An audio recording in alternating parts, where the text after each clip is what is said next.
Bom dia, eu me chamo Letícia Lucene e hoje vou entrevistar a assistente social Maria Elisângela a respeito do trabalho realizado dentro do Centro de Atendimento Socioeducativo ao Adolescente. A primeira pergunta: a partir de sua experiência e observação no estágio de serviço social, que tipos de adolescentes eram mais comuns nesse centro? Primeiramente, bom dia a todos, né? O que a gente costumava ver muito? Adolescentes de classe baixa e com pouca estrutura familiar, né? Isso era o mais comum dentro das instituições. Certo. Próxima pergunta: como que era a estrutura desse ambiente para os adolescentes?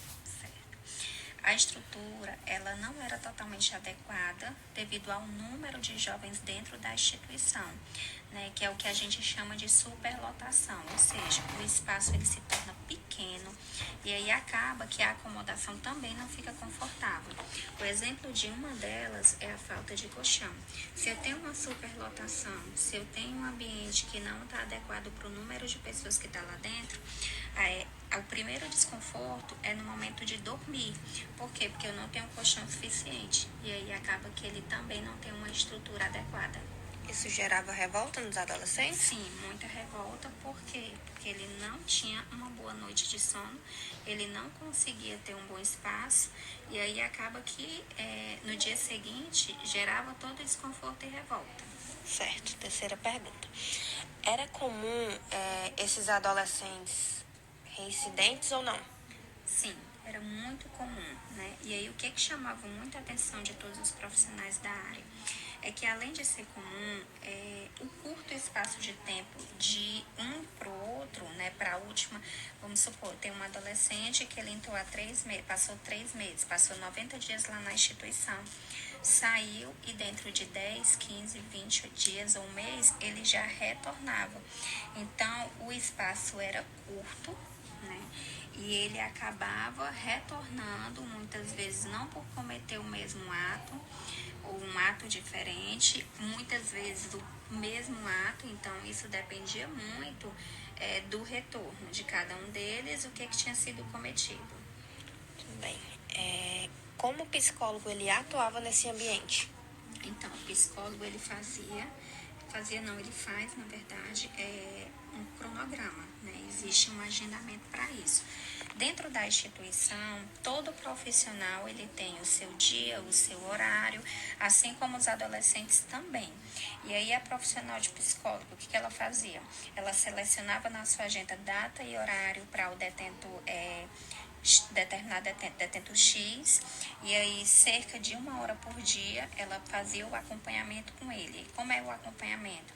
Sala, porta fechada, o profissional e o adolescente. Para quê?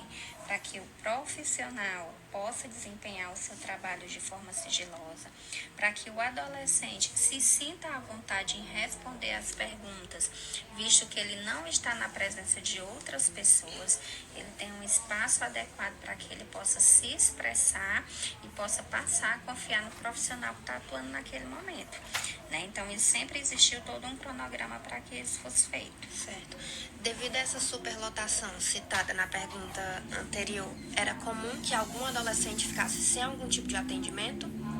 Isso variava, né? Poderia ser que sim, mas a gente sempre procurava, e aí mais uma vez eu reforço, todos os profissionais de todas as áreas, como pedagogia, psicólogo, assistente social, não deixar que o impacto da superlotação ou da falta de colchão viesse a impactar na falta de acompanhamento com o psicólogo ou com os demais profissionais dentro da sala.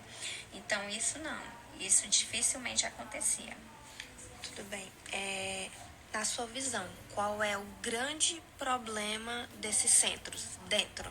Como estrutura, profissionais? Certo. O que a gente pode dizer em relação a isso? Dentro de uma instituição, sempre há oportunidades, né? E aí a gente vai para a oportunidade da estrutura e passa também para a oportunidade do profissional. Em que sentido? Hoje, dentro dos presídios, a gente tem um cargo que é chamado agente penitenciário. Então, o que acontece? O profissional, ele estuda, ele faz um concurso, né? E ele, após passar, ele recebe uma determinada capacitação para que ele atue no cargo. Dentro da instituição, para menores infratores, não existe esse cargo. O cargo ele é chamado de instrutor. Então, é selecionado, né, através de currículo, de entrevista, enfim, é um determinado profissional para que ele seja instrutor. E aí ele faz basicamente o mesmo papel, abre cela, fecha cela, recolhe, faz toda a supervisão, fica supervisionando, na verdade, tudo o que acontece no pátio, dentro, fora, enfim.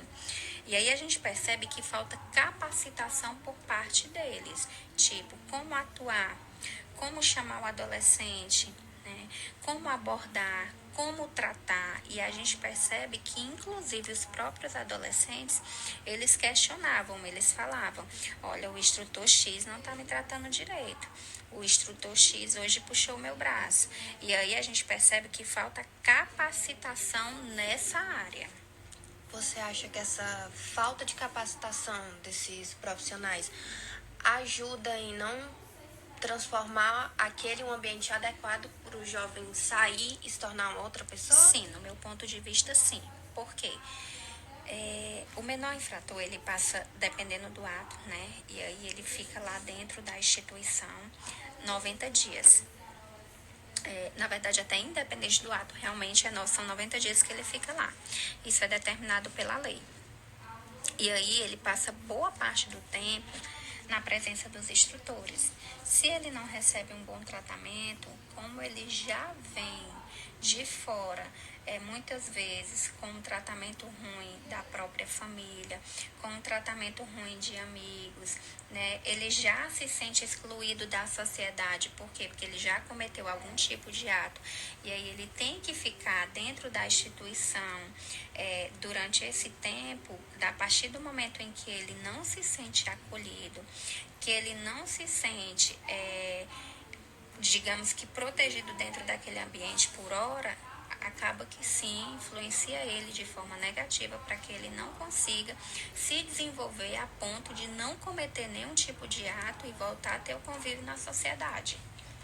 Certo. Tudo bem, a gente agradece a sua experiência e se você pudesse deixar um último comentário sobre esses centros, sobre as atividades que são propostas a esses jovens. O que eu posso dizer para vocês em relação às atividades? Existe uma sala, né, e aí eu falo por mim dentro dessa instituição, que na época eu fiz parte, que eles chamam de... Não é nem tanto uma sala de estudo, é uma sala em que eles podem desenvolver as habilidades dele. Eu gosto muito de pintar, eu tenho determinada habilidade para pintura, então vamos fazer uma pintura. Eu tenho habilidade para fazer uma determinada moldura, gente, então vamos fazer uma moldura.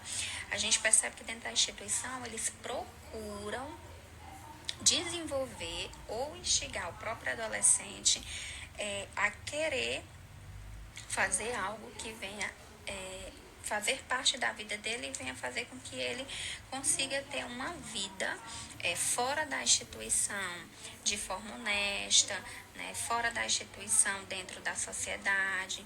Então, existe esse espaço dentro, né, das instituições que trabalha muito essa parte deles. Além dessa parte que puxa muito para a parte artesanal ou de desenvolver algum tipo de trabalho por parte do adolescente, eles têm um momento também de estudo, e aí esse é um momento que é desenvolvido pela pedagoga, né? E aí ela acaba desenvolvendo com eles um papel que hoje não é feito na escola. Por quê?